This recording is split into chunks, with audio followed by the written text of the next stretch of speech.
জলঢাকা নদীর বাঁধ নির্মাণে অনিয়মের অভিযোগ, সেচ দপ্তরে বিক্ষোভ। দীর্ঘ প্রতীক্ষার পর শুরু হওয়া জলঢাকা নদীর বাঁধ নির্মাণ কাজে ব্যাপক অনিয়মের অভিযোগ তুলে আজ সেচ দপ্তরে বিক্ষোভ প্রদর্শন করলেন এলাকার বাসিন্দারা।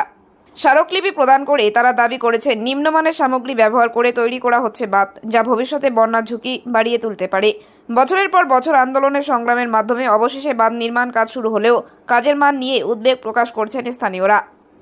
তাদের অভিযোগ, নির্মাণ সামগ্রীর মান নিম্নমানের। এছাড়াও নির্মাণ কাজে ব্যাপক অনিয়ম চলছে বলে অভিযোগ তোলা হয়েছে। স্থানীয়দের দাবি, দ্রুত পদক্ষেপ নিয়ে নির্মাণ কাজের মান নিশ্চিত করা হোক এবং অনিয়মের বিরুদ্ধে ব্যবস্থা নেওয়া হোক।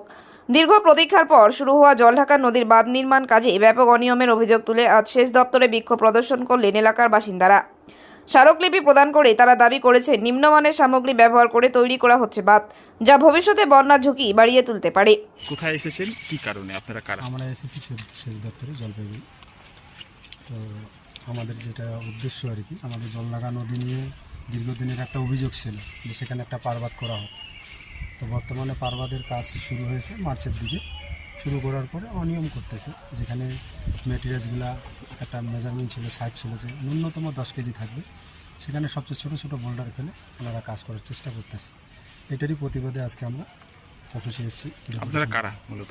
আমরা দক্ষিণ আলতা গ্রাম, জলডাকা বাবুলমারি প্রজেক্ট থেকে এসেছি। এলাকার বাসিন্দারা? এলাকার ভূমিরক্ষা কমিটির তরফ থেকে এসেছি। মানে দীর্ঘ বছর পর কাজ হওয়ার পরও কি অনিয়ম হচ্ছে কাজের? মানে কাজের কোয়ালিটি খারাপ? কোয়ালিটি মানে ওই এখন তো কাজ শুরু হয়েছে, মাত্র বোল্ডার পড়া শুরু হয়েছে, তো বোল্ডারের কোয়ালিটি ভালো নেই, নিম্নমানের কাজ হচ্ছে। আপনারা কি কাজ বন্ধ করে দিবেন না কি বলছি? না, আমরা তো কাজ বন্ধ করার উদ্দেশ্য নেই, আমাদের কাজটা নিয়েই কথা। দীর্ঘদিনে যেহেতু অভিযোগ ছিল, দীর্ঘ 2.5 বছর ধরে আমরা লড়াই করতেছি একটা ভূমিরক্ষা কমিটির মাধ্যম দিয়ে।